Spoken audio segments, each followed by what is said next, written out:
विजय academy या YouTube चॅनलमध्ये आपले स्वागत आहे. आज आपण मानसशास्त्र विषयातील अनुवंश व परिसर या एकाच घटकावर महत्त्वाचे 50 प्रश्न पाहणार आहोत. चॅनल आवडल्यास लाईक करा, कमेंट करा, सबस्क्राईब करा. फेसबुकवर असाल तर फॉलो करा, कमेंट करा. चला तर पाहूया प्रश्न क्रमांक 1. विकासाच्या संदर्भात प्रकृती संगोपन वादात प्रकृती कशाचा निर्देश करते? भोवतालचे वातावरण, सामाजिक जडणघडण, जैविक वैशिष्ट्ये किंवा आनुवंशिक माहिती, मुलाची वैयक्तिक स्वभाव वैशिष्ट्ये. बरोबर उत्तर आहे पर्याय क्रमांक 3, जैविक वैशिष्ट्ये किंवा आनुवंशिक माहिती. नेचर म्हणजे प्रकृती म्हणजे मुलाला जन्मतः निसर्गाकडून मिळालेली जैविक देणगी किंवा जनुकीय माहिती होय. खालीलपैकी कोणते विधान अनुवंशाच्या स्थिर स्वरूपाचे समर्थन करते? मुलाचा बुद्ध्यांक सराव केल्याने वाढतो. डोळ्याचा रंग जन्मानंतर बदलता येत नाही. मुलाची उंची सकस आहारामुळे वाढते. सामाजिक मूल्ये कुटुंबामुळे रुजतात. बरोबर उत्तर आहे पर्याय क्रमांक 2, डोळ्याचा रंग जन्मानंतर बदलता येत नाही. अनुवंश स्थिर असतो. उंची किंवा बुद्ध्यांक काही प्रमाणात बदलू शकतात, पण डोळ्याचा रंग किंवा रक्तगट हे पूर्णपणे अनुवंशाने निश्चित आणि स्थिर असतात.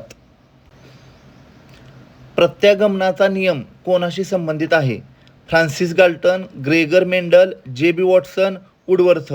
बरोबर उत्तर आहे पर्याय क्रमांक 1, फ्रान्सिस गाल्टन. गाल्टन यांच्या मते अतिहुशार किंवा अतिमतिमंद पालकांची मुले सरासरी बुद्धिमत्तेकडे परततात. यालाच प्रत्यागमनाचा नियम असे म्हणतात. एकाच स्त्रीबीजापासून तयार झालेल्या जुळ्या मुलांबाबत काय सत्य आहे? त्यांचे लिंग वेगवेगळे असू शकते. त्यांची जनुकीय रचना 100% सारखी असते. त्यांचा स्वभाव नेहमी सारखाच असतो. त्यांच्यावर वातावरणाचा परिणाम होत नाही. बरोबर उत्तर आहे पर्याय क्रमांक 2, त्यांची जनुकीय रचना 100% सारखी असते. एकाच फलित बीजाचे 2 भाग होऊन तयार झालेल्या जुळ्यांना आयडेंटिकल ट्विन्स म्हणतात, ज्यांचा जेनेटिक कोड तंतोतंत सारखा असतो. प्रश्न क्रमांक 5. मला 1 डझन सदृढ मुले द्या, मी त्यांना तुम्ही सांगाल त्याप्रमाणे डॉक्टर, वकील किंवा चोर बनवू शकतो. हे विधान कोणाचे आहे? Thorndike, Skinner, JB. Watson, Kohler. बरोबर उत्तर आहे पर्याय क्रमांक 3, जे.बी. वॉटसन. वॉटसन हे प्रखर वर्तनवादी होते. त्यांच्या मते योग्य वातावरण दिल्यास मुलाला कोणत्याही प्रकारचे व्यक्तिमत्व देता येते. मानवी विकास हा खालीलपैकी कोणाचा गुणाकार आहे? बुद्धिमत्ता सराव, अनुवंश वातावरण, वय अनुभव, शाळा समाज. बरोबर उत्तर आहे पर्याय क्रमांक 2, अनुवंश वातावरण.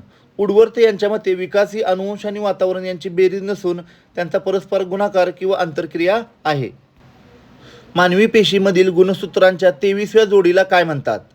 ऑटोसोम्स, लिंग गुणसूत्रे, रेसेसिव्ह जीन्स, डोमिनंट जीन्स. बरोबर उत्तर आहे पर्याय क्रमांक 2, लिंग गुणोत्तरे. 22 जोड्या शरीराची रचना ठरवतात, तर 23वी जोडी मुलाचे लिंग स्त्री किंवा पुरुष निश्चित करते. खालीलपैकी कोणता घटक केवळ अनुवंशाने निश्चित होतो? नैतिक विकास, सामाजिक दर्जा, रक्तगट, भाषिक कौशल्ये. बरोबर उत्तर आहे पर्याय क्रमांक 3, रक्तगट. सामाजिक दर्जा किंवा कौशल्ये ही वातावरणाने बदलतात, पण रक्तगट हा पूर्णपणे अनुवंशिक असतो. अर्जित गुणांच्या संक्रमणाचा नियम कोणी मांडला? लॅमार्क, डार्विन, मेंडल, गाल्टन. बरोबर उत्तर आहे पर्याय क्रमांक 1, लॅमार्क. लॅमार्कने असा सिद्धांत मांडला होता की प्राण्यांनी आयुष्यात मिळवलेली वैशिष्ट्ये पुढच्या पिढीत संक्रमित होतात. उदाहरणार्थ जिराफाची लांब मान. जुक्स कुटुंबावर अभ्यास करून अनुवंशाचे महत्त्व कोणी पटवून दिले? Dugdale, Goddard, Pearson, Terman. बरोबर उत्तर आहे पर्याय क्रमांक 1, डगडेल. डगडेल यांनी जुक्स कुटुंबाचा अभ्यास करून गुन्हेगारी प्रवृत्ती ही अनुवंशाने कशी येते हे शोधण्याचा प्रयत्न केला. मुलाच्या विकासाची सीमा प्रामुख्याने कशाद्वारे निश्चित केली जाते? वातावरण, शिक्षण, अनुवंश, प्रेरणा. बरोबर उत्तर आहे पर्याय क्रमांक 3, अनुवंश. वातावरण कितीही चांगले असले तरी अनुवंशिक विकासाची एक अंतिम मर्यादा ठरवते. खालीलपैकी कोणती प्रक्रिया अनुवंशिक आहे? सक्षमीकरण, परिपक्वता, शिक्षण, सामाजिकीकरण. बरोबर उत्तर आहे पर्याय क्रमांक 2, परिपक्वता. परिपक्वता ही एक नैसर्गिक आणि जैविक प्रक्रिया आहे जी अनुवंशाने ठरलेल्या वेळेनुसार घडते. पुरुषांमध्ये असणारी लिंग गुणसूत्रे कोणती? XX, YY, XY. 3 पर्याय दिसतात, चौथा पर्याय दिसत नाही. बरोबर उत्तर आहे पर्याय क्रमांक 3, XY. पुरुषामध्ये X आणि Y गुणसूत्रे असतात, तर स्त्रियांमध्ये केवळ XX गुणसूत्रे असतात. मेंडेलने आपला अनुवंशाचा प्रयोग कोणत्या वनस्पतीवर केला? गुलाब, सूर्यफूल, वाटाणा, मका. बरोबर उत्तर आहे पर्याय क्रमांक 3, वाटाणा. ग्रेगर मेंडल यांनी वाटाण्याच्या झाडावर प्रयोग करून अनुवंशशास्त्राचे मूलभूत नियम शोधले आहेत. सुप्रजनन शास्त्राचे जनक कोणाला म्हणतात? Francis Galton, Ernest Jones, Sigmund Freud, Lewin. बरोबर उत्तर आहे पर्याय क्रमांक 1 फ्रान्सिस गाल्टन. गाल्टन यांनी आनुवंशिक गुणाच्या आधारे मानवी वंश सुधारण्याच्या शास्त्राचा पाया घातला. वातावरण म्हणजे अशा बाह्य शक्ती ज्या मानवावर परिणाम करतात. हे विधान कोणाचे आहे? Ross, Woodworth, Anastasi, Gilbert. बरोबर उत्तर आहे पर्याय क्रमांक 1 रॉस. रॉस यांच्या मते वातावरण ही बाह्य शक्ती आहे जिचा प्रभाव मानवाच्या विकासावर होतो. कॅलिकॅक कुटुंबाचा अभ्यास कोणी केला? Goddard, Dugdale, Galton, Winship. बरोबर उत्तर आहे पर्याय क्रमांक 1 गोडार्ड. गोडार्ड यांनी कॅलिकॅक कुटुंबाच्या अभ्यासातून मतिमंदत्व आणि अनुवंश याचा संबंध स्पष्ट केलेला आहे. परिवर्तन जनुकांमध्ये होणाऱ्या अचानक बदलाला काय म्हणतात? उत्परिवर्तन, संक्रमण, परावर्तन, विसर्जन. बरोबर उत्तर आहे पर्याय क्रमांक 1 उत्परिवर्तन. जनुकांच्या रचनेत अचानक होणाऱ्या बदलाला म्युटेशन म्हणतात, ज्यामुळे नवीन वैशिष्ट्ये निर्माण होऊ शकतात. व्यक्तीची मूळ क्षमता ही कशाचे फळ आहे? वातावरण, अनुवंश, प्रशिक्षण, अनुभव. बरोबर उत्तर आहे पर्याय क्रमांक 2 अनुवंश. एखादी गोष्ट करण्याची मूळ क्षमता अनुवंश देतो, तर ती क्षमता विकसित करण्याची संधी वातावरण देते. बुद्धिमत्तेवर वातावरणाचा प्रभाव तपासण्यासाठी कोणावर प्रयोग करण्यात आले? पाळीव प्राणी, अनाथ मुले, जुळी मुले, वरील सर्व. बरोबर उत्तर आहे पर्याय क्रमांक 3 जुळी मुले. एकाच अनुवंशाच्या मुलावर वातावरणाचा किती परिणाम होतो हे पाहण्यासाठी संशोधक जुळ्या मुलांचा अभ्यास करतात. खालीलपैकी कोणते विधान चुकीचे आहे? अनुवंश हा प्रक्रियेची गती ठरवतो. वातावरण विकासाला दिशा देते. अनुवंश हा पूर्णपणे बदलता येतो. विकास ही एक निरंतर प्रक्रिया आहे. बरोबर उत्तर आहे पर्याय क्रमांक 3 अनुवंश हा पूर्णपणे बदलता येतो. अनुवंश हा जन्मता निश्चित होतो आणि तो बदलता येत नाही. हे विधान चुकीचे आहे. जनुकांचे मुख्य कार्य काय आहे? ऊर्जा निर्मिती, अनुवंशिक गुणांचे वहन, पचनसंस्था सुधारणे, सामाजिक संबंध वाढवणे. बरोबर उत्तर आहे पर्याय क्रमांक 2 अनुवंशिक गुणांचे वहन. जनुके हे गुणसूत्रावर असतात आणि ते पालकांचे गुण मुलांकडे नेण्याचे कार्य करतात. समानतेचा नियम काय सांगतो? मुले आईवडिलांपेक्षा वेगळी असतात. हुशार पालकांची मुले हुशारच होतात. मंद पालकांची मुले हुशार होतात. मुले केवळ आजोबांसारखी दिसतात. बरोबर उत्तर आहे पर्याय क्रमांक 2 हुशार पालकांची मुले हुशारच होतात. समानतेच्या नियमानुसार सजीव आपल्यासारखाच वैशिष्ट्यांच्या सजीवांना जन्म देत असतो. विकासावर वातावरणाचा परिणाम कोणत्या अवस्थेत सर्वात जास्त होतो? अर्भकावस्था, बालपण, किशोरावस्था, गर्भावस्थेपासून मृत्यूपर्यंत. बरोबर उत्तर आहे पर्याय क्रमांक 4 गर्भावस्थेपासून मृत्यूपर्यंत. मानवी विकासावर वातावरणाचा परिणाम हा गर्भाशयातील परिस्थितीपासून ते मृत्यूपर्यंत सतत होत असतो. बीजकोशाची निरंतरता हा नियम कोणी मांडला? बिजमन, डार्विन, सोरेनसन, पेस्टॉलॉजी. बरोबर उत्तर आहे पर्याय क्रमांक 1 बिजमन. बिजमन यांनी मांडले की बीजकोश हा पिढ्यानपिढ्या चालत राहतो आणि तो कधीही संपत नाही. खालीलपैकी कोणता विकास प्रामुख्याने वातावरणावर अवलंबून असतो? शारीरिक ठेवण, डोळ्यांचा रंग, भाषा विकास आणि शब्दसंपत्ती, रक्ताचा गट. बरोबर उत्तर आहे पर्याय क्रमांक 3 भाषा विकास आणि शब्दसंपत्ती. मूल ज्या समाजात राहते तिथली भाषा ते शिकते. हा पूर्णपणे वातावरणीय घटक आहे. गर्भावस्थेत मुलांचे लिंग कोणाकडून मिळणाऱ्या गुणसूत्रामुळे निश्चित होते? केवळ माता, केवळ पिता, माता व पिता दोघांकडून, निसर्गाच्या लहरीनुसार. बरोबर उत्तर आहे पर्याय क्रमांक 2 केवळ पिता. मातेकडे फक्त एक्स गुणसूत्र असते तर पित्याकडे एक्स आणि वाय असते. पित्याकडून एक्स आले तर मुलगी आणि वाय आले तर मुलगा होतो. विविधतेचा नियम काय स्पष्ट करतो? मुले तंतोतंत पालकांसारखे असतात. एकाच पालकांची 2 मुले एकमेकापेक्षा वेगळी असू शकतात. मुले नेहमी पालकांपेक्षा श्रेष्ठ असतात. अनुवंशाचा विकासावर कोणताही परिणाम होत नाही. बरोबर उत्तर आहे पर्याय क्रमांक 2 एकाच पालकांची 2 मुले एकमेकापेक्षा वेगळी असू शकतात. जनुकाच्या वेगवेगळ्या संयोगामुळे एकाच आईवडिलांची मुले रंग, रूप किंवा बुद्धिमत्तेत भिन्न असू शकतात. प्रश्न क्रमांक 29 परिसर किंवा वातावरण यामध्ये कोणत्या घटकाचा समावेश होतो? केवळ नैसर्गिक घटक, केवळ सामाजिक घटक, नैसर्गिक, सामाजिक, सांस्कृतिक आणि भौतिक घटक, केवळ शालेय घटक. बरोबर उत्तर आहे पर्याय क्रमांक 3 नैसर्गिक, सामाजिक, सांस्कृतिक आणि भौतिक घटक. मानसशास्त्रात वातावरण म्हणजे केवळ निसर्ग नसून व्यक्तीच्या सभोवतालच्या सर्व बाह्य परिस्थितीचा समूह होय. मुलांच्या बुद्धिमत्तेवर वातावरणापेक्षा अनुवंशाचा प्रभाव जास्त असतो असे मत खालीलपैकी कोणत्या संशोधकाने मांडले? Watson, Francis Galton, Skinner, Kohler. बरोबर उत्तर आहे पर्याय क्रमांक 2 फ्रान्सिस गाल्टन. गाल्टन यांनी आपल्या हर्डेटरी जीनियस पुस्तकात अनुवंशाच्या श्रेष्ठत्वावर भर दिला आहे. दशमुलकाचा नियम कोणाशी संबंधित आहे? मेंडेल, बिजमन, रॉस, डगडेल. बरोबर उत्तर आहे पर्याय क्रमांक 2 बिजमन. बीजकोशाची निरंतरता ही बिजमन यांनी मांडली होती.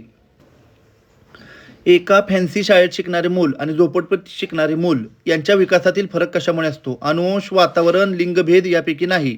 बरोबर उत्तर आहे पर्याय क्रमांक 2 वातावरण. शाळा, सुविधा आणि भोवतालची परिस्थिती हे वातावरणाचे घटक विकासातील तफावतीला कारणीभूत ठरतात. फोएतस ही संज्ञा मानवी विकासाच्या कोणत्या अवस्थेशी संबंधित आहे? जन्मानंतरच्या अवस्था, गर्भावस्थेतील तिसरा महिना ते जन्म, किशोरावस्था, प्रौढावस्था. बरोबर उत्तर आहे पर्याय क्रमांक 2 गर्भावस्थेतील तिसरा महिना ते जन्म. गर्भातील सुरुवातीच्या वाढीनंतर जेव्हा मानवी आकार स्पष्ट होतो तेव्हा त्या अवस्थेला फोएतस म्हणतात. बालकाच्या विकासावर वातावरणाचा परिणाम कधीपासून सुरू होतो? जन्मानंतर, शाळेत गेल्यावर, गर्भधान झाल्यापासून, 2 वर्षानंतर. बरोबर उत्तर आहे पर्याय क्रमांक 3 गर्भधान झाल्यापासून. मातेचा आहार, आरोग्य आणि मानसिक स्थिती याचा परिणाम गर्भातील बाळावर पहिल्या दिवसापासून होत असतो. खालीलपैकी कोणती जोडी चुकीची आहे? लॅमार्क अर्जित गुणांचा सिद्धांत, मेंडेल वाटाणा प्रयोग, वॉटसन अनुवंशवादी, वुडवर्थ अनुवंश व वातावरण यांचा परस्पर संबंध. बरोबर उत्तर आहे पर्याय क्रमांक 3 वॉटसन अनुवंशवादी. वॉटसन हे अनुवंशवादी नसून वातावरणवादी होते. एका व्यक्तीची प्रवृत्ती ही प्रामुख्याने कशाचा भाग असते? अनुवंश, आहार, परिसर, शिक्षण. बरोबर उत्तर आहे पर्याय क्रमांक 1 अनुवंश. व्यक्तीचा मूळ स्वभाव किंवा प्रवृत्ती ही बऱ्याच अंशी जैविक किंवा अनुवंशिक असते. इंटेलिजन्स कोटोशंट मध्ये होणारे किरकोळ बदल प्रामुख्याने कशामुळे होतात? नवीन गुणसूत्रांमुळे, वयानुसार, समृद्ध वातावरण आणि शिक्षणामुळे, केवळ विश्रांतीमुळे. बरोबर उत्तर आहे पर्याय क्रमांक 3 समृद्ध वातावरण आणि शिक्षणामुळे. बुद्धिमत्ता जरी अनुवंशिक असली तरी चांगल्या वातावरणामुळे बुद्ध्यांकात 5 ते 10 अंकाची सुधारणा होऊ शकते. प्रश्न क्रमांक 39 अनुवंश आणि वातावरण हे एकमेकांना टिंबटिंब आहेत. विरोधी, पूरक, स्वतंत्र, गौण. बरोबर उत्तर आहे पर्याय क्रमांक 2 पूरक. अनुवंश हा आधार देतो तर वातावरण त्यावर विकास घडवून आणते, त्यामुळे ते दोघे एकमेकांना पूरक आहेत. बालकाच्या व्यक्तिमत्वाचा पाया कशाने रचला जातो? केवळ शाळेने, केवळ मित्रांनी, अनुवंशाने मिळालेल्या क्षमतांनी, खेळाच्या मैदानाने. बरोबर उत्तर आहे अनुवंशिक मिळालेल्या क्षमतांनी. व्यक्ती काय बनू शकते याचा पाया अनुवंशावर असतो, त्यावर शिक्षणाने इमारत बांधली जाते. सामाजिक अनुवंश म्हणजे काय? गुणसूत्रांचे वहन, एका पिढीकडून दुसऱ्या पिढीकडे जाणारी संस्कृती व मूल्ये, जैविक आजार, शारीरिक वैशिष्ट्ये. बरोबर उत्तर आहे पर्याय क्रमांक 2 एका पिढीकडून दुसऱ्या पिढीकडे जाणारी संस्कृती व मूल्ये. याला सोशल हेरेडिटी म्हणतात, जे शिकवले जाते, जैविकरित्या येत नाही. एका विद्यार्थ्याची गणितातील नैसर्गिक गती उत्तम आहे पण त्याला सराव मिळाला नाही, हे कशाचे उदाहरण आहे? उत्तम अनुवंश, खराब वातावरण, खराब अनुवंश, उत्तम वातावरण, दोन्ही घटक उत्तम, दोन्ही घटक निकृष्ट. बरोबर उत्तर आहे पर्याय क्रमांक 1 उत्तम अनुवंश, खराब वातावरण. नैसर्गिक गती असणे हा अनुवंश आहे पण सराव न मिळणे हे खराब वातावरण आहे. खालीलपैकी कोणते विधान अनुवंश मर्यादित करतो हे दर्शवते? सराव केल्याने मूल धावू शकते, प्रशिक्षणाने मुलाची उंची 10 फूट वाढवता येत नाही, वाचनाने ज्ञान वाढते, सराव केल्याने हस्ताक्षर सुधारते. बरोबर उत्तर आहे पर्याय क्रमांक 2 प्रशिक्षणाने मुलाची उंची 10 फूट वाढवता येत नाही. हे विधान स्पष्ट करते की अनुवंशाने ठरवून दिलेल्या जैविक मर्यादेच्या पलीकडे वातावरण काही करू शकत नाही. मतिमंदत्वाचे मुख्य कारण काय असू शकते? केवळ वातावरण, अनुवंशिक दोष, केवळ गरिबी, अभ्यासाचा सराव. बरोबर उत्तर आहे पर्याय क्रमांक 2 अनुवंशिक दोष. गुणसूत्रांच्या रचनेत बदल झाल्यास मतिमंदत्व येऊ शकते. प्रश्न क्रमांक 45 ऑटोसोम्सच्या किती जोड्या मानवी पेशीत असतात? 23, 1, 22, 46. बरोबर उत्तर आहे पर्याय क्रमांक 3 22. एकूण 23 जोड्यापैकी 22 जोड्यांना ऑटोसोम्स म्हणतात, ज्या शरीर रचना ठरवतात. वुडवर्थच्या मते वातावरण म्हणजे अशी गोष्ट आहे जी आपल्याला टिंबटिंब वेढून असते. अंतर्बाह्य, सभोवताली, जन्मापासून मृत्यूपर्यंत, वरीलपैकी सर्व. बरोबर उत्तर आहे पर्याय क्रमांक 2 सभोवताली. वुडवर्थ यांच्या मते वातावरण म्हणजे सभोवतालची परिस्थिती होय. एकाच वातावरणात वाढलेल्या पण वेगवेगळ्या अनुवंश असलेल्या मुलांमध्ये तफावत आढळते, याला काय म्हणतात? वैयक्तिक भिन्नता, सामाजिक समानता, भावनिक एकता, वातावरणीय परिणाम. बरोबर उत्तर आहे वैयक्तिक भिन्नता. पर्याय क्रमांक 1. प्रत्येक व्यक्तीचा अनुवंश वेगळा असल्यामुळे एकाच वातावरणात ही मुले वेगवेगळी वाढतात. बिजमन यांच्या प्रयोगातील उंदराच्या शेपट्या कापण्याचा प्रयोग कोणत्या नियमाच्या विरोधात होता? अर्जित गुणांचे संक्रमण, विविधतेचा नियम, समानतेचा नियम, प्रत्यागमनाचा नियम. बरोबर उत्तर आहे पर्याय क्रमांक 1. अर्जित गुणांचे संक्रमण. लॅमार्कने म्हटले होते की शेपट्या कापल्या तर पुढच्या पिढीला शेपट्या नसतील, पण बिजमनच्या प्रयोगाने हे चुकीचे ठरवले. अनुवंशशास्त्रात जिनोटाइप म्हणजे काय? बाह्यरूप, आंतरिक जनुकीय रचना, सामाजिक वागणूक, शैक्षणिक प्रगती. बरोबर उत्तर आहे पर्याय क्रमांक 2. आंतरिक जनुकीय रचना. एखाद्या व्यक्तीच्या पेशीमधील अदृश्य जनुकीय आराखड्याला जिनोटाइप म्हणतात. शिक्षकांसाठी अनुवंश हा घटक महत्त्वाचा आहे, कारण त्यावरून त्याला काय समजते? मुलाचा पत्ता, मुलाच्या विकासाची संभाव्य सीमा, मुलाचे भविष्य, पालकांचे उत्पन्न. बरोबर उत्तर आहे पर्याय क्रमांक 2. मुलाच्या विकासाची संभाव्य सीमा. शिक्षकाला मुलाची क्षमता समजली की तो त्यानुसार अध्यापन करून मुलाचा जास्तीत जास्त विकास करू शकतो. चॅनेलवरील प्रश्न चांगले वाटल्यास, दर्जेदार वाटल्यास लाईक करा, कमेंट करा, सबस्क्राईब करा, चॅनेलला फॉलो करा. खूप खूप धन्यवाद.